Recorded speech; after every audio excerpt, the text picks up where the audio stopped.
This is WCGR News. Your campus news starts now. Coming up on WCGR News, Concordia's baseball team is receiving national attention for their success this spring.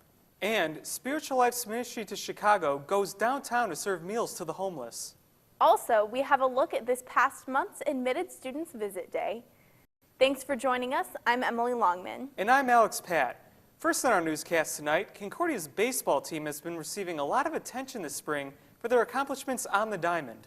Alex went out and got the latest on the team's promising season. Despite subpar Chicago weather, this year's Concordia baseball team is having a spring to remember. The team has been nationally ranked and was put at number 9 in the American Baseball Coaches Association poll and was put up to number 7 in D3Baseball.com's poll as of April 1st. This is the best Concordia has ever been ranked in either of these polls. Past few weeks, we played number 6 Webster down in St. Louis. We came away with a big victory there. We came back in the 9th inning. And back to our Arizona trip, we played 2 games against St. Thomas for Minnesota. First game wasn't too well. We got beat pretty bad. But the second game, we won on a walk-off in the 9th inning to cap our road trip in Arizona. By the weekend of April 5th and 6th, the team set at a strong 14-2 record.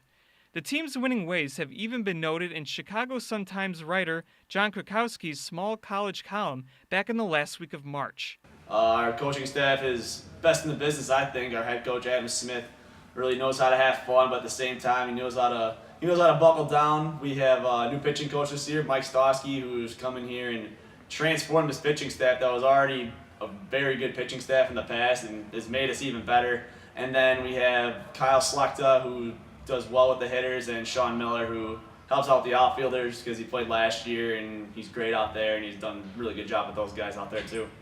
The team has some conference games left in their schedule before they head off to the D3 tournament to play for the grand prize.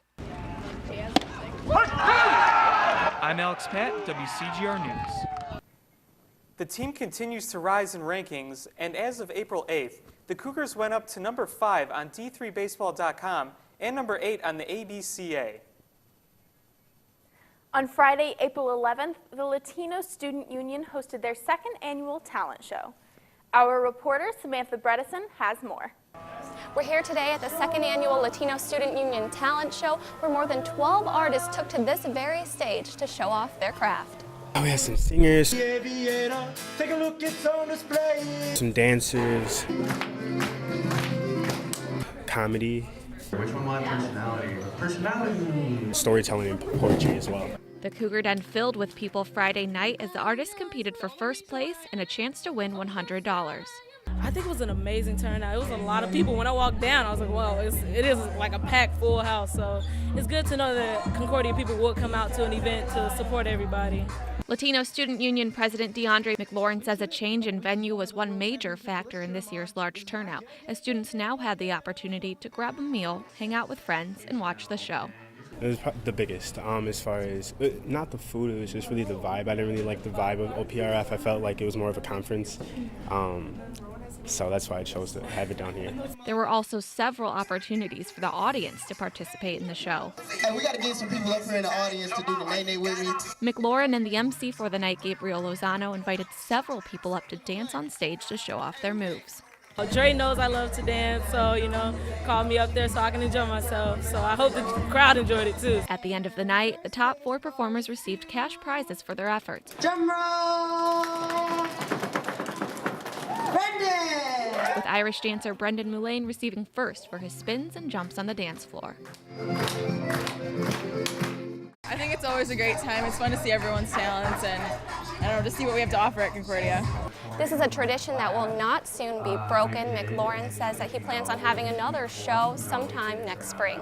Reporting from the Cougar Den, Samantha Bredesen, WCGR News. Well, did you notice that there were a lot more people on campus a few weeks ago? That's because Concordia hosted their Admitted Students Day. Coming off of a record-breaking year for enrollment, Concordia welcomed over 100 admitted students to campus on April 5th, hoping to show them just how great it is to be a student here. Our reporter, Brooke Zahner, has more. When we were walking, everyone said hi, and that was one thing. I've been to about 10 other schools, and this was the only campus that did that, and that really drew me here. It's one of the most exciting and heavily anticipated days for Concordia. It's Admitted Students Day, a chance to bump up university enrollment and show the perks of being a Concordia student. Admitted Student Day is by far our most exciting day, and definitely the most heavily attended, because these students are really interested in Concordia. They're making their decision. It's either between us and another school, or they've already decided to come here and they love it, so they want to just come.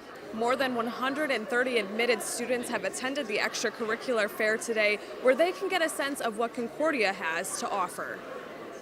This extracurricular fair included clubs ranging from the Concordia Gamers Alliance to the Human Rights Organization.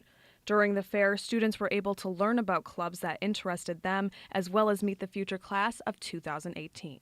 I think the biggest thing is for them academically, they get to talk to professors at the beginning of the day, and it just excites them. Many of the students have not yet decided whether they will be attending Concordia next fall, but school officials are hoping that this year's visit day made the decision that much clearer. Reporting from the South Gym, Brooke Zahner, WCGR News. It was great to see a lot of activity on campus after such a long winter. I agree. Well, with spring comes a very exciting month for the city. April marks the second annual Chicago Dance Month and National Dance Week. Our video journalist, Rebecca Keener, has more about some free dance events you can check out around the city this month. Chicago Dance Month is a month all about allowing the community to access intimate rehearsals and experience dance makers' creative processes. It was important to continue to illuminate the legacy of dance that happens in Chicago, but not just dance that happens on the stage. Dance happens everywhere. Making a Difference Dancing Rhythms is basically an organization. We're a tap organization, but a deeper purpose is using the dance to make a difference in underserved communities, much like the one I came from, and what tap did for me, I try to reciprocate, and we try to do for other young dancers. This month-long event is put on by Audience Architects, an organization aiming to build and engage the community by advocating for Chicago dance. Audience Architects is a service organization for dance, and we are celebrating and highlighting dance throughout the city of Chicago all month long. So the entire month of April, there are classes, workshops, special events, and discount tickets. With Chicago Dance Month, we really wanted to highlight all of the different activity that's just taking place around the city and really encourage audience members to go to their own neighborhoods and discover some of the things that are happening. It's about going to venues where dance is held and where dance takes place in all of our different wonderful Chicago neighborhoods, and visiting the artists and the schools and the studios where they study and create fabulous work. Rebecca Keener, WCGR News. This semester, Concordia students took part in a service project to feed the homeless. I took a camera to First St. Paul's in downtown Chicago to show you their community meals program. You've probably seen the emails inviting you to community meals, but do you really know what that is? We talked to several people to find out. Well, Ministry with Chicago is a ministry here on campus for the campus, and it ministers to people of the Chicagoland area, in the city and around. And so there's lots of different ministries within this big ministry, and so the community meals is one of those. And community meals involves Concordia students going to First St. Paul's in downtown Chicago a few times each month. And the group serves the homeless and people of very low income. I went to First St. Paul's in November during Beautiful Feet for my excursion site. I really had a good time, and a lot of people said that they wanted to come back. That would be a perfect ministry to get started here at Concordia. And so Emily Longman and Alex Smith also expressed interest in this. It's about feeding those who are in need and giving them a hot meal, and also other resources such as clothing, and they also have access to like the foot clinic once a month. So it's all about, I want to say, serving the community. The group typically gets there around 9 a.m. and so there's lots of preparation to be done. Half of the group usually cleans up in the church or prepares baked goods to be given away. Another part of the group will go in the kitchen and start the prep for lunch. One thing I like about volunteering here is There's never a time where I regret doing this, like at the end of the day, and it just makes you feel good. That it's been an incredible experience here with the volunteers that I have met, and also the guests. I have had a lot of opportunity with sitting and speaking to them as I serve them, and I just want to say it's a delight to be able to serve people with dignity, because there is a lot of hardships and poverty, and even among working class people that are suffering from hunger. So it's just a delight and a pleasure to be here, even if I can be of service by offering a smile to the people that we do serve. Although Concordia does not plan to send any more groups to First St. Paul's this semester, you can still be involved. Email Sandy, the site coordinator, at breezywithsunshine@yahoo.com. This has been Emily Longman and Nicole Garza reporting for WCGR News. Finally here on WCGR News, last time we told you that we began a Facebook competition. Well, that competition is still going. We're giving away a special prize pack to one lucky person who likes WCGR TV Radio's Facebook page. To win, you just need to visit WCGR TV Radio's Facebook page at facebook.com/WCGR TV Radio. Then like the page and share it with your friends. The winner will be announced on our Facebook page later this semester. Well, from all of us here at WCGR TV, have a great evening. Good night.